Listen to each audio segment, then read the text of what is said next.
आज अपना जो टॉपिक रहेगा ये रहेगा मॉलिक्यूलर बेसिस ऑफ इनहेरिटेंस, आपका सबसे फेवरेट टॉपिक और बायोलॉजी का 12th का सबसे हार्ड समझाने वाला topic molecular basis of inheritance. Hindi में क्या इसका नाम? वंशागति का आणविक आधार। ठीक है, इसके अंदर अपन पढ़ेंगे किसके बारे में? तो बेसिकली आप डीएनए आरएनए वगैरह जो पढ़ते हैं इसके बारे में अपन जानकारी लेंगे। जब आप डीएनए आरएनए के बारे में पढ़ते हैं तब आपके दिमाग में आता है यार आजकल कोरोना वायरस कोविड-19 ये बहुत ज़्यादा चल रहा है और बार बार बोलते हैं इसके नए नए स्ट्रैंड आ रहे हैं, इसमें म्यूटेशन हो गया। तो ये वो चीज़ें जो एक आम इंसान को भी थोड़ी बहुत इसकी जानकारी होनी चाहिए, तो उन चीज़ों को अपन आज डिस्कस करेंगे। और ये चैप्टर काफ़ी लंबा चलने वाला है, काफ़ी बड़ा टॉपिक है, लंबा चलेगा। तो आज इस चैप्टर की शुरुआत करते हैं और सबसे पहला टॉपिक जो अपना रहेगा ये रहेगा न्यूक्लिक एसिड। क्या रहेगा? Nucleic acid. चैप्टर का नाम तो आपको पता ही है, क्या है? मॉलिक्यूलर बेसिस ऑफ इनहेरिटेंस, और हिंदी में ये न्यूक्लिक अम्ल पढ़ रहे हैं।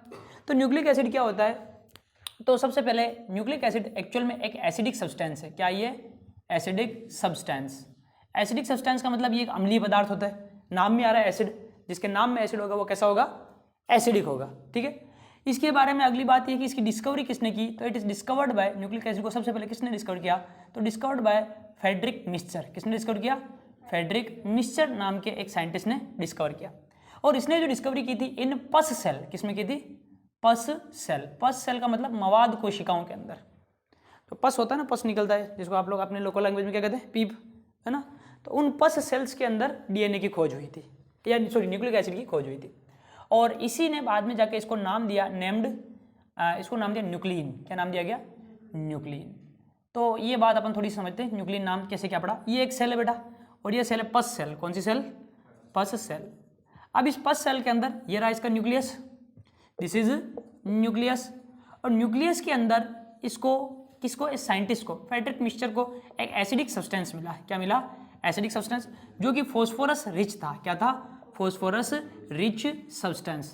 तो एक फोस्फोरस रिच सब्सटेंस मिला, और ये जो सब्सटेंस था ये नेचर में कैसा था? एसिडिक।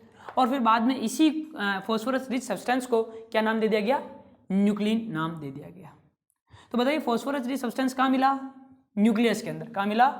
न्यूक्लियस के अंदर। और ये जो फोस्फोरस रिच सब्सटेंस है इसको क्या नाम दिया गया? न्यूक्लिन नाम दिया गया। न्यूक्लिन नाम दिया गया। और ये जो सारे काम चल रहे थे बेटा, ये चल रहे थे 1869 के अंदर। आप इस डेट को ध्यान में रखिए, 1869। डीएनए के अंदर, सॉरी न्यूक्लियस के अंदर न्यूक्लिक एसिड जैसे किसी केमिकल की जानकारी अपन को मिलती है 1869 में। और एक इससे पहले का साइंटिस्ट है मेंडल। मेंडल अपना काम शुरू करता है 1856 में और ख़त्म करता है और पब्लिश करता है 65 में पब्लिश करता है। शाबाश।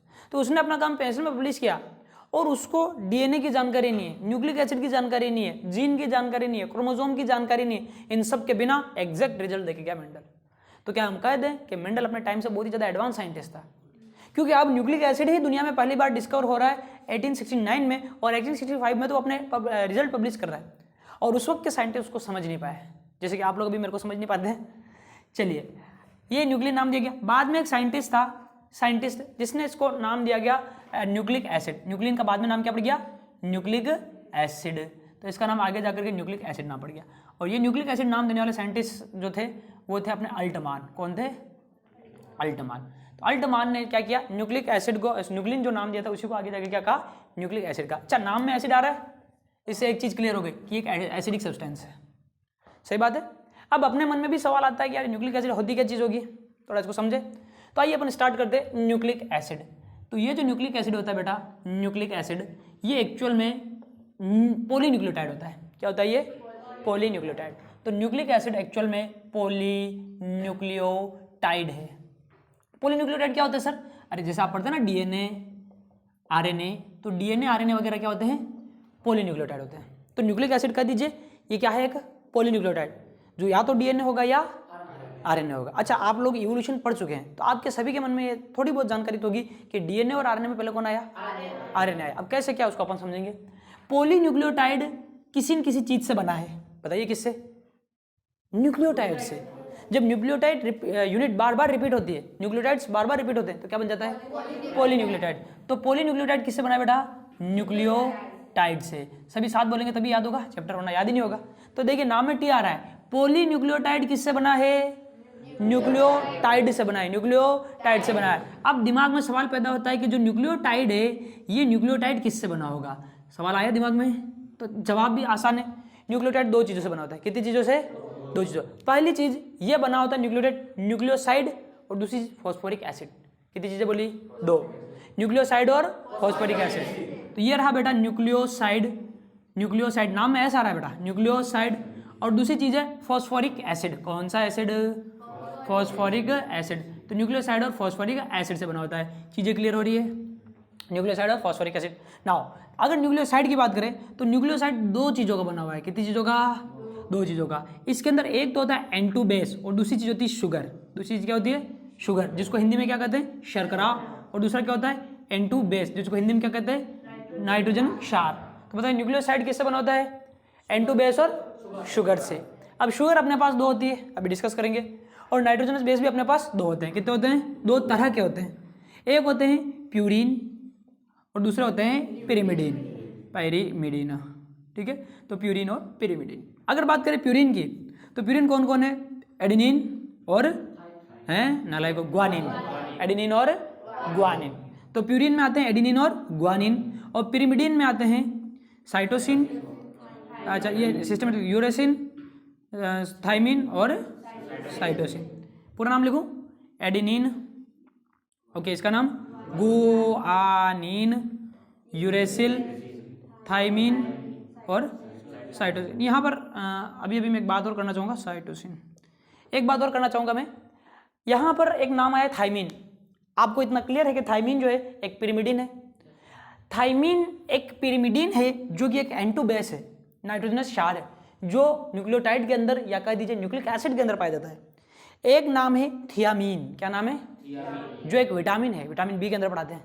Vitamin B1, B2, B3, B5, B6, B10, B12 है ना बहुत सारे। अरे सुना होगा riboflavin, thiamine, niacin, pantothenic acid, पायरोडोक्सिन, है ना, फोलिक एसिड, B12, साइनोकोबालेमिन, वो से विटामिन पढ़ी ना। तो एक विटामिन है जो थियामीन है और ये है N2 बेस जो थाइमिन है। Thymine is not thiamine, thiamine is not thymine, दोनों अलग अलग हैं, दोनों अलग अलग है। लेकिन फिर भी आप ध्यान रखिए कि जहां पर लोग विटामिन पढ़ाते हैं अक्सर कर उस विटामिन का नाम थाइमिन बता देते हैं, और हिंदी की बुक्स में भी थाइमिन लिखा होता है, बट एक्चुअल नाम क्या होता है? थियामिन। ऐसा मैंने आपको विटामिन वाले कंसेप्ट में क्लियर किया था, शायद याद आ गया? तो हर चीज़ को बारीकी से पकड़े। तो अब हमको समझ में आ गया कि अगर हमको DNA पढ़ना है तो हमें कुछ चीज़ें पढ़नी पड़ेगी। जैसे सबसे पहले हम क्या पढ़ेंगे? शुगर, फिर क्या पढ़ेंगे? N2 बेस, फिर क्या पढ़ेंगे? Phosphoric acid. जब सब कुछ पढ़ लेंगे तो पता चल जाएगा DNA कैसे क्या है। जब DNA की स्ट्रक्चर समझ में आ जाएगी तो आगे फिर क्या पढ़ेंगे कि ये DNA काम कैसे करता है, सारा सब कुछ सिस्टमेटिक, ट्रांसक्रिप्शन, ट्रांसलेशन वगैरह, तो फिर मजा आया। यहाँ तक किसी को समस्या नहीं? तो एक बार रिवाइज कर लेते हैं। बताइए जो न्यूक्लिक एसिड होता है एक्चुअल में क्या होता है? पॉलीन्यूक्लियोटाइड। क्या होता है? पॉलीन्यूक्लियोटाइड। जो पॉलीन्यूक्लियोटाइड होता है किससे बना होता है? न्यूक्लियोटाइड से। न्यूक्लियोटाइड में क्या क्या होता है? न्यूक्लियोसाइड और फॉस्फोरिक एसिड। न्यूक्लियोसाइड और फॉस्फोरिक एसिड। न्यूक्लियोसाइड में क्या क्या होता है? शुगर और नाइट्रोजन बेस, N2 बेस है, नाइट्रोजनस बेस। अच्छा, शुगर में दो तरह की होती है, एक तो राइबोज और एक दूसरी डीऑक्सी राइबोज। राइबोज किस में होगी? और डीऑक्सी राइबोज, अच्छा N2 बेस में प्यूरिन और पिरिमिडिन। प्यूरिन किस में? प्यूरिन कौन कौन से? एडेनिन और ग्वानिन। और पिरिमिडिन कौन से? ठीक है, फटाफट चेपो।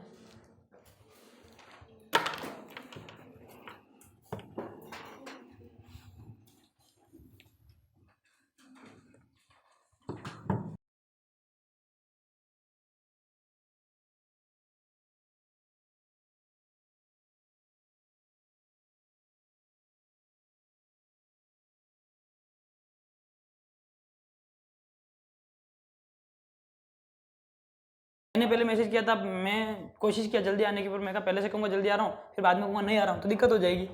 कोशिश करता हूँ, अगर आ गया तो क्लास रख लेंगे, ऐसा था। चलिए, तो यहाँ पर अपन समझ गए बेसिकली कि जो न्यूक्लिक एसिड होता है या फिर न्यूक्लिक एसिड न्यूक्लियोटाइड का बना होता है। न्यूक्लियोटाइड के अंदर न्यूक्लियोसाइड भी होता है और फॉस्फोरिक एसिड भी होता है। न्यूक्लियोसाइड की अगर बात की जाए तो न्यूक्लियोसाइड में दो चीज़ें, शुगर और N2 बेस। शुगर की बात कर लेते हैं, फिर फॉस्फोर N2 बेस की बात करेंगे। तो पहली बात अपन करेंगे शुगर की। ये आ रहा है कैमरे में? अरे ये आ रहा है कैमरे में? सारे एक नंबर के, शुगर या शर्करा। तो यहाँ पर जो अपन शुगर काम में लेते हैं बेटा, ये 5 कार्बन की होती है। कितना कार्बन की? 5 कार्बन की। अच्छा, 5 कार्बन की शुगर को आप क्या कहते हैं? पेंटोज। याद आ रहा है? पेंटोज। तो ये शुगर या शर्करा होती है, ये 5 कार्बन की, यानी कि 5 कार्बन बोले तो पेंटोज शुगर है। कौन सी शुगर? Pentose sugar. याद आ रहा है कुछ कुछ? चलिए, दूसरी अगर शुगर की बात करें तो ये 6 मेंबर्ड रिंग भी हो सकती है अगर 6 कार्बन की, जैसा ग्लूकोज के केस में आपने पढ़ा था, और ये 5 मेंबर्ड रिंग भी हो सकती है। यहाँ पर कितने मेंबर्ड रिंग होती है, 5 मेंबर की 6 मेंबर? 5 मेंबर को फ्यूरेनोज कहते हैं, पायरेनोज? फ्यूरेनोज। ओके, तो ये शुगर कौन सी होगी, फ्यूरेनोज। फ्यूरेनोज याद आ रहा है, इसमें पढ़ा था हमने ऑर्गेनिक में। चलिए बात करते हैं शुगर की। तो यहाँ पर शुगर कौन कौन सी होती है, 2 तरह की शुगर होती है। कितने तरह की, 2 तरह की। या तो होगी राइबोज शुगर या होगी डीऑक्सीराइबोज। डीऑक्सीराइबोज, ठीक है। अच्छा, राइबोज की बात करूं तो ये राइबोज डीएनए में होगी कि आरएनए में? शाबाश, आरएनए में। और डीऑक्सीराइबोज की बात करूं तो डीएनए में। अगर राइबोज की बात करूं तो इसका फॉर्मूला होता है C5, 5 कार्बन की है, तो H कितना हो जाएगा 10 और O कितना हो जाएगा 5। अच्छा, 10:5, 2:1। क्या कार्बोहाइड्रेट की डेफिनेशन जो शुरू आती है थी उस पर फॉलो हो रहा है? ओके, उसका एक एक्सेप्शन लिखाया था, डीऑक्सी, एक ऑक्सीजन कम कर दो, C4A, मर जा कहीं जाके, गलत मत बोला कर, C5H10O4। क्या फूंक के आता है, ऑक्सीजन कम कर दिए, कार्बन नहीं, ठीक है। अब बोलिए यहाँ पे हाइड्रोजन रेशियो ऑक्सीजन 2:1 है क्या? नहीं, लेकिन फिर भी ये कार्बोहाइड्रेट है, बताया था। ओके, याद आ गया सब कुछ? ओके, तो ये आप ध्यान रखिए, इनके फॉर्मूले भी है। अब ये जो शुगर होती है ये अल्फा होती है कि बीटा होती है, तो ये पहले से बता दो, बीटा शुगर होती है इसके अंदर, हम पहले ही डिस्कस करे थे ऑर्गेनिक केमिस्ट्री में। ओके, तो आप ऐसे यहाँ पे सीधा याद रखते थे बीटा होती है, वहाँ पे बताया था बीटा होती है, अल्फा बीटा बता देते, सिस ट्रांस से बना के दिखा था ना अल्फा बीटा। चलिए यहाँ पर बात करते हैं राइबोज की, तो 5 मेंबर्ड है, मैं 5 मेंबर्ड बना लेता हूँ। ये रहा ऑक्सीजन और ये रहे 5 कार्बन, 5 कार्बन, ठीक है। ये कार्बन नंबर 1 है, ये 2 है, ये 3 है, ये 4 है, और यहाँ पर होता है कार्बन नंबर 5, CH2OH, ठीक है। अब बोलिए यहाँ पर क्या आ जाएगा, OH और H, ये OH और यहाँ पर OH। अब आप देखिए यहाँ का पहला कार्बन का OH रिएक्शन करेगा और ये अपने साथ जुड़ेगा नाइट्रोजनस बेस को। बोले पहला कार्बन किसको जुड़ेगा, नाइट्रोजन, तो इसका OH खत्म हो जाएगा, उसके साथ उसके H+ के साथ पानी निकाल देगा, तो इसका OH खत्म हो गया। बोलो ये तो कंज्यूम हो गया। ओके, ये वाला जो होगा ये 5वें कार्बन का, ये 5th कार्बन है ना, जैसे 4था कार्बन, 5वां कार्बन, 5वें कार्बन का जो OH होगा ये आ जाएगा फॉस्फोरिक एसिड के OH के H+ के साथ।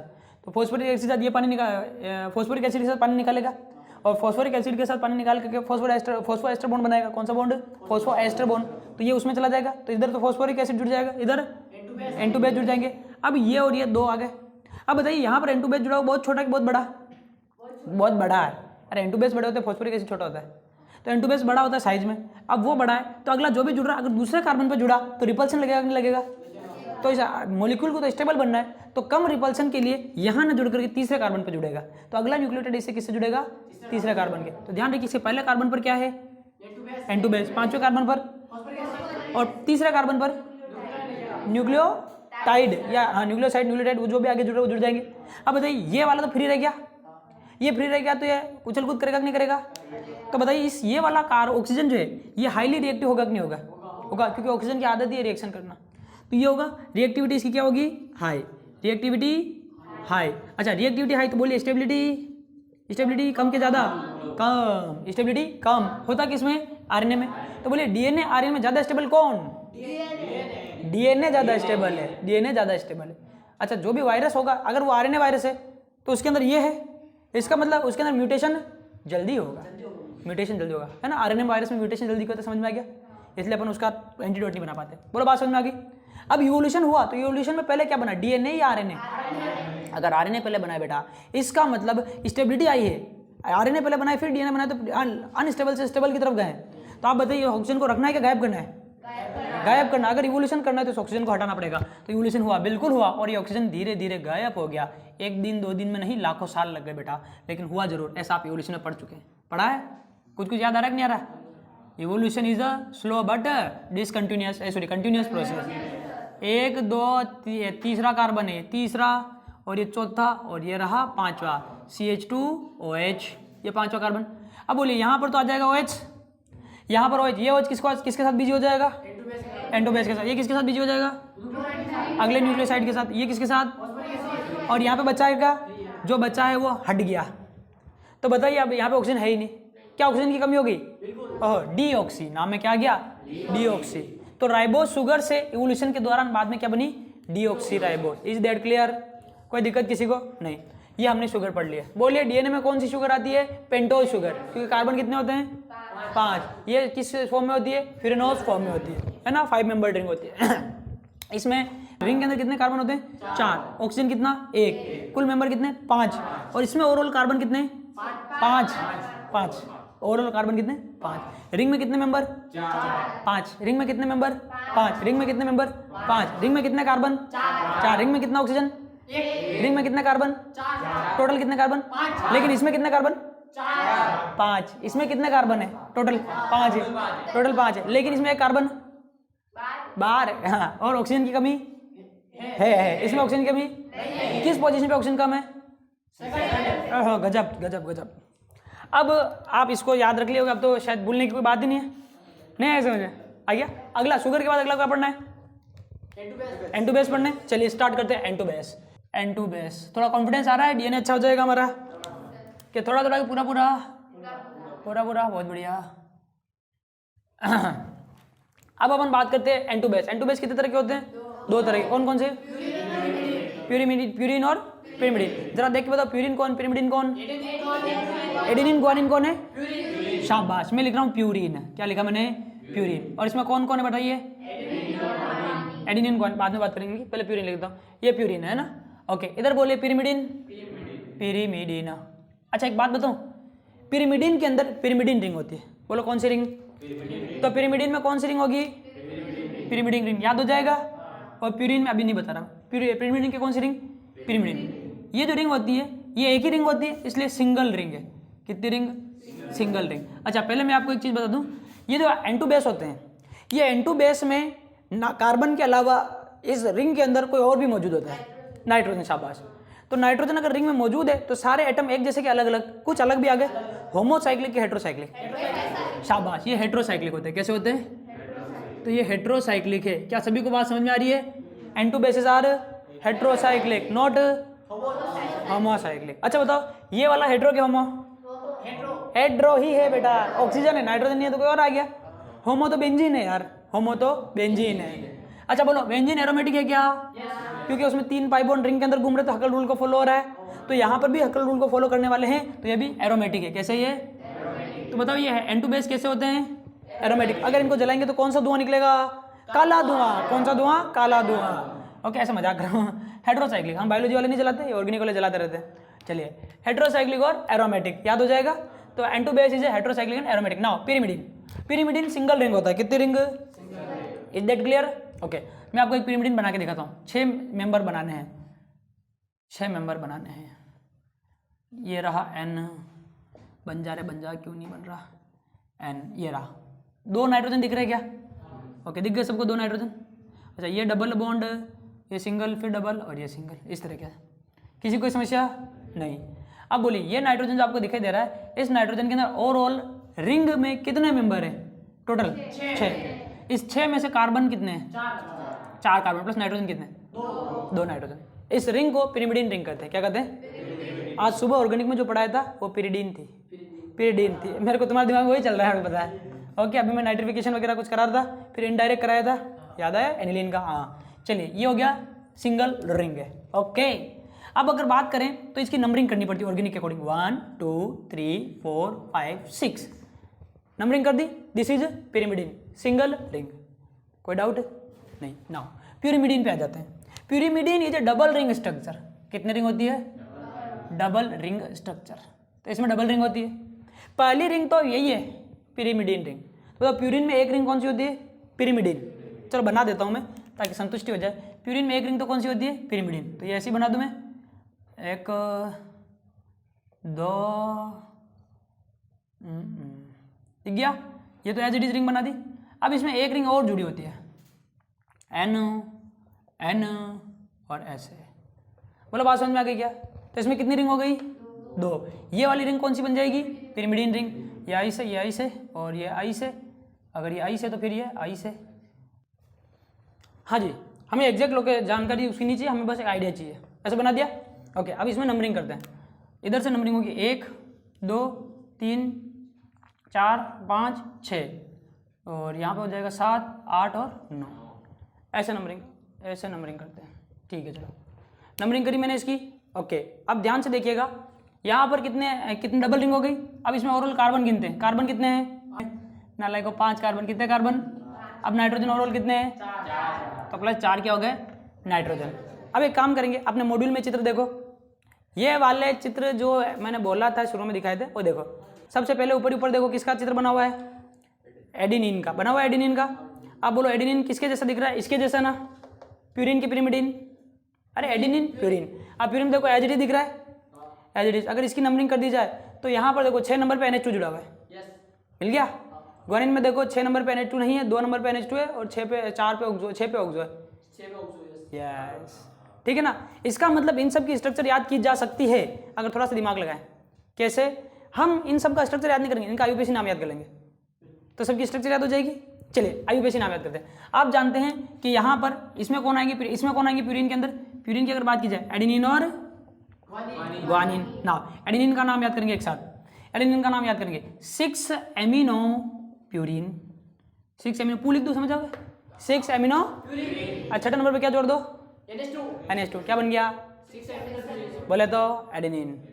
अभी एग्जाम में क्वेश्चन आ गया, 4 में से एक चुनना है नीट के अंदर, और आपसे बोला एडेनिन कौन सा है, याद करके जाओगे भूल जाओगे। एक काम करो, नाम याद कर लीजिए और ये याद कर लीजिए।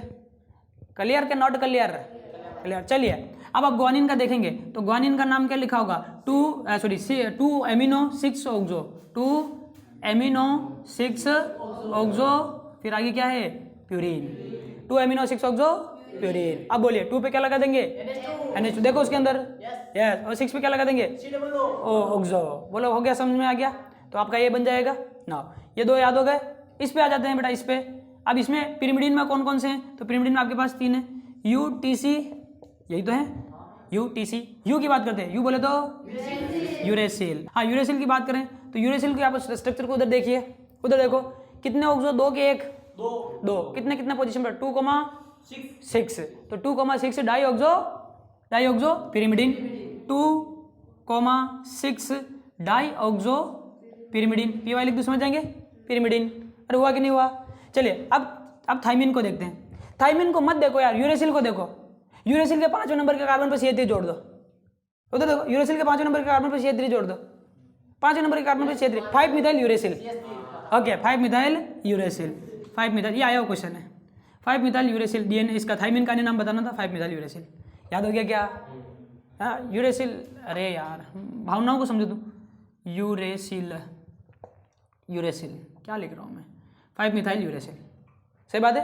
तो बोलिए थाइमिन का दूसरा नाम 5 मिथाइल यूरेसिल। सर हम यूरेसिल में पूरा नाम जानना चाहते हैं, ओके, 5 मिथाइल 2,6 डाईऑक्सो पिरिमिडिन। अरे समझ गए क्या, ये तुम्हारे लिए जो क्लास नहीं ले रहा उसके लिए तो फिर यही होगा, इसका कोड नहीं समझ में आएगा उसको, वो देखेगा सारे नाम रटने। अच्छा बोलो साइटोसिन, देखो उसके अंदर दिख रहा है क्या, इसमें एमिनो ऑक्सो दोनों आ गया, और जो साइटोसिन आता है इसका नाम बोलिए 4 एमिनो 2 ऑक्सो। किसी को कोई समस्या, अरे कौन समस्या नहीं। तो ये हमने क्या पढ़ लिया, N2 बेस, सबकी स्ट्रक्चर भी याद करा दी। मेरे को इतना बता दीजिए, DNA RNA में स्टेबल कौन, DNA। अच्छा एक बात बताओ, DNA में शुगर कौन सी होती है, डीऑक्सी राइबोज, और RNA में ऑक्सी राइबोज के राइबोज, ध्यान रखिए, राइबोज। RNA में कौन सी होगी, राइबोज। कौन सी शुगर लेस स्टेबल है, तो DNA में कौन सी होगी, अब इधर थाइमिन है, ओके, DNA में कौन सा होगा, यूरेसिल के 5 मिथाइल यूरेसिल, DNA में कौन सा होगा, यूरेसिल के 5 मिथाइल यूरेसिल, 5 मिथाइल यूरेसिल, बोले तो थाइमिन। थाइमिन सिर्फ DNA में होगा, RNA में, यूरेसिल RNA में होगा, DNA में होगा। RNA DNA में कौन ज्यादा स्टेबल, DNA RNA DNA में DNA ज्यादा स्टेबल है, तो RNA लेस स्टेबल है। RNA में यूरेसिल है, यूरेसिल में देखिए 2,6 डाईऑक्सो, 2 पे और 6 पर डाईऑक्सो आ गया, लेकिन इसकी 5वीं पोजीशन खाली है, 5वीं पे मिथाइल लगा के और स्टेबल बना दिया, तो DNA में चला गया। अब इवोल्यूशन चल रहा है बेटा, इवोल्यूशन चल रहा है, क्या चल रहा है, इवोल्यूशन। पहले क्या बना था, RNA के DNA, और RNA से इवोल्यूशन हुआ, क्या हुआ, इवोल्यूशन हुआ। ड्यूरिंग इवोल्यूशन RNA से क्या बन गया, अब बोले RNA में अगर बात की जाए तो RNA में शुगर कौन सी होती है, राइबोज होती है, लेकिन बात करी जाए DNA में कौन सी शुगर होती है, डीऑक्सी राइबोज। क्या मैं कह दूं, ड्यूरिंग इवोल्यूशन शुगर का 2 डेज सिरे से ऑक्सीजन हट गया, बोलिए आरएनए के अंदर सिंगल स्ट्रैंडेड होता है कि डबल स्ट्रैंडेड? डीएनए सिंगल और डबल में कौन ज्यादा स्टेबल? क्योंकि उसमें रिपेयरिंग जल्दी से हो जाएगी। कैसे होगा वो समझाएंगे आगे। अच्छा बताइए, इसमें थाइमिन, यूरेसिल, साइटोसिन, ग्वानिन क्या यूनिक है डीएनए से? यूरेसिल। इसमें क्या होता है बेटा? यूरेसिल। इसमें क्या होता है? थाइमिन। यूरेसिल की जगह थाइमिन आया है, मतलब यूरेसिल नहीं तो उसकी जगह क्या होता है? बाकी सारे सेम होते हैं। एनसीईआरटी की लाइन है कि यहाँ पर देखिए यूरेसिल सिर्फ किसमें होगा? थाइमिन किसमें होगा? डीएनए आरएनए दोनों, डीएनए आरएनए दोनों, है ना। तो एनसीईआरटी जब बात करती है पिरिमिडिन की, तो पिरिमिडिन के लिए बोलती है कि साइटोसिन डीएनए आरएनए दोनों में होता है। साइटोसिन डीएनए आरएनए दोनों में पाया जाना पिरिमिडिन है। बिल्कुल सही बोलती है। कितना बारीकी से बात करते हैं। इन दोनों को छेड़ा ही नहीं, क्योंकि इसकी बात करेगी तो सिर्फ आरएनए में, इसकी बात करेगी सिर्फ डीएनए में, ये बात करेगी दोनों में। पिरिमिडिन भी पढ़ा दिया और सिर्फ इसका एग्जाम्पल ले लिया। बारीकी से बात की गई। बट आइए समझ में आया। अच्छा आरएनए बोलिए सिंगल स्ट्रैंडेड डबल स्ट्रैंडेड, और ये बोलिए कैसा? Double stranded. तो दोनों में स्टेबल कौन? ड्यूरिंग इवोल्यूशन हम लेस स्टेबल से मोर स्टेबल की तरफ जा रहे हैं। Evolution is a continuous but slow. बोलो बात समझ में आ गई क्या? अब तीसरी चीज बन गई, बोलो फॉस्फोरिक एसिड। यहाँ कर ले मैं, तो तीसरी चीज आपको ये लिखना है, फिर वो लिखना है, फिर इसके बाद आएंगे। तीसरी चीज आ गया अपना फॉस्फोरिक एसिड। Phosphoric acid. अब फॉस्फोरिक एसिड की बात करें, H3PO4। पी ब्लॉक पढ़ लिया होगा? नहीं पढ़ा। पी ब्लॉक के अंदर आप पढ़ेंगे इसकी स्ट्रक्चर, ओके, हाइब्रिडाइजेशन निकालेंगे। तो बोलिए यहाँ पर फॉस्फोरस का वैलेंसी कितना? वैलेंस इलेक्ट्रॉन कितना? 5। यहाँ पर देखेंगे मोनोमोलेंट 3 5 3 8 8/4 2 8/4 2। बोले तो sp 8/4 2 होता है, कह रहे 8/2 4 होगा। sp3 हाइब्रिडाइजेशन आएगा। ओके, अभी तो अपन वो sp3 हाइब्रिडाइजेशन के अकॉर्डिंग नहीं बनाते, वैसे ही बना लेते हैं। ये OH, ये OH और ये OH। ओके, अब आप जानते हैं इसका कितना OH आ रहा है? 3। एक OH इसका कहाँ चला गया? शुगर बेटा। ये एक OH इसका, ये 5 सिरे पे फॉस्फोरस जुड़ेगा, इसका एक OH वहाँ कंज्यूम हो जाएगा। बोलो होगा कि नहीं होगा? तो यहाँ पर मान लीजिए यहाँ से जुड़ने में इसका एक OH कंज्यूम हो गया। कहाँ पे? शुगर से जुड़ जाता है। इससे किससे जुड़ जाएगा? ये शुगर से जुड़ जाएगा। इसका दूसरा OH मान लीजिए यहाँ पर फॉस्फोरस आ गया, फर्दर एक और शुगर आएगी, न्यूक्लियोटाइड आएगा, न्यूक्लियोसाइड आएगा, उससे जुड़ेगा न्यूक्लियोसाइड से, तो अपना दूसरा OH उसके साथ जुड़ने में खत्म कर देगा। तो पहले जुड़ेगा तो फॉस्फोएस्टर बॉन्ड बना लेगा, जब दूसरी बार उससे जुड़ेगा फॉस्फोडाइस्टर बॉन्ड बन जाएगा। ठीक है, तो बोलिए यहाँ पर ये किससे जुड़ेगा? न्यूक्लियोटाइड साइड लिख देना, साइड से जुड़ रहा है फिलहाल तो। ओके, न्यूक्लियोसाइड से जुड़ रहा है, अगले न्यूक्लियोसाइड से जुड़ने के लिए ये कंज्यूम करेगा। ओके, न्यूक्लियोसाइड टाइड ही लिख देता हूँ, चलो न्यूक्लियोटाइड से, अगले न्यूक्लियोटाइड से जुड़ने के लिए कंज्यूम कर रहा है। अगले न्यूक्लियोटाइड, चलो सब कुछ कंज्यूम हो गया, इसका एक OH बच गया। ये OH क्या एसिडिक हाइड्रोजन है? देख लीजिए, इलेक्ट्रोनेगेटिव ऑक्सीजन से जुड़ा है, एसिडिक है। H+ निकाल देगा, H+ निकाल देगा। H+ देने वाले एसिडिक, H+ देने वाले DNA इज एसिडिक सब्सटेंस। ओहो, DNA इज एसिडिक सब्सटेंस। इसने H+ दिया, ऑक्सीजन पे कौन सा charge? Negative. DNA is negative molecule. DNA is अगर DNA को मैं इलेक्ट्रिक फील्ड में रखूंगा तो बताइए इस पे इलेक्ट्रिक फोर्स लगेगा कि नहीं लगेगा? लगेगा, क्योंकि इसमें चार्ज कैसा है? नेगेटिव। तो ये एनोड की तरफ जाएगा जो कि पॉजिटिव है, या कैथोड की तरफ जाएगा जो नेगेटिव है? एनोड की तरफ जाएगा। तो जब डीएनए को रखते हैं तो डीएनए किस तरफ चलता है? Gel electrophoresis biotechnology. ओहो, यहाँ से आता है कंसेप्ट, ठीक है ना। तो आप डीएनए के लिए याद रखिए डीएनए, अरे नाम में ही ए आ रहा है, डीएनए के नाम में ही ए आ रहा है, ध्यान रखिए। डीएनए नेगेटिव मॉलिक्यूल है, कैसा है? नेगेटिव। तो डीएनए के नाम में छुपा है DN, N for negative, N for, तो DNA is a negative molecule. कैसा है ये? नेगेटिव मॉलिक्यूल है, ऋणात्मक कण है। अच्छा, ए लिखा है टुवर्ड्स एनोड, एनोड की तरफ जाना चाहता है, टुवर्ड्स एनोड, तो एनोड की तरफ जाएगा। पूरा लिख देता हूँ, टुवर्ड्स एनोड, एनोड की तरफ गति करेगा, टुवर्ड्स एनोड। ये तो काला काला हो गया, दिख ही नहीं रहा है। टुवर्ड्स एनोड, एनोड की तरफ गति करेगा। अच्छा बताओ, डीएनए के बहुत सारे टुकड़े होंगे, उनको अपन इलेक्ट्रिक फील्ड में दौड़ाएंगे। मोटा ज्यादा दौड़ेगा कि पतला? छोटा। मोटा ज्यादा दौड़ेगा छोटा? तो शॉर्ट डिस्टेंस कौन चलेगा? Long fragments. Long fragments short distance travel करेंगे और short fragments long distance travel करेंगे। तो कौन कितनी दूरी तय कर रहा है? ये तो डीएनए फ्रेगमेंट की लंबाई है, ये तो डीएनए फ्रेगमेंट की लंबाई, और सारे चल रहे हैं, इसका मतलब नेगेटिव चार्ज है। तो ऑल डीएनए का मॉलिक्यूल चार्ज नेगेटिवली चार्ज है। इस नेगेटिव चार्ज को बैलेंस करने के लिए कौन कौन प्रोटीन आएगी, आगे जाके हिस्टोन बोल देंगे। अभी मान लो कि ऐसा हो गया मामला, किसी को समस्या नहीं। अब बोलिए डीएनए न्यूक्लियोटाइड के अंदर क्या न्यूक्लियोसाइड होता है? क्या फॉस्फोरिक एसिड होता है? ओके, फॉस्फोरिक एसिड है तो डीएनए एसिडिक हो गया होगा। ओके, आगे जाकर मैं पढ़ूंगा डीएनए एसिडिक है, फिर आगे जाके न्यूट्रल पढ़ूंगा, तो बोलोगे सर एसिडिक है तो न्यूट्रल कैसे हो गया? तो नालायक में चार्ज को बैलेंस कर रहा हूँगा। अच्छा, जिसमें एक केटाइन एक एनायन चार्ज को बैलेंस करते हैं, न्यूट्रल होता है कि नहीं होता है? ओके, मैं वो फिजिक्स को लेकर के न्यूट्रल बोल रहा हूँ, तुम केमिस्ट्री को लेकर न्यूट्रल चीख रहे, अरे एसिडिक है न्यूट्रल क्यों लिखा दिया, ऐसा मत कर देना। समझ में आएगा? आएगा तो बता देंगे आपको। तो DNA is acidic molecule, nucleotide के अंदर अगर आप पढ़े तो न्यूक्लियोसाइड और फॉस्फोरिक एसिड, न्यूक्लियोसाइड को पढ़े तो इसके अंदर पिरिमिडीन और प्यूरिन, पिरिमिडीन को पढ़े तो इसके अंदर 3 यूटीसी और एजी पिरिमिडीन किसके अंदर, प्यूरिन के अंदर। बोलो बात समझ में आ गई क्या?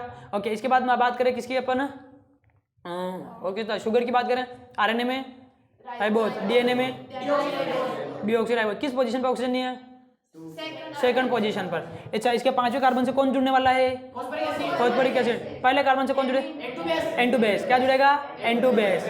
Is that clear? नहीं, इसकी बात करते हैं पिरिमिडीन और प्यूरिन।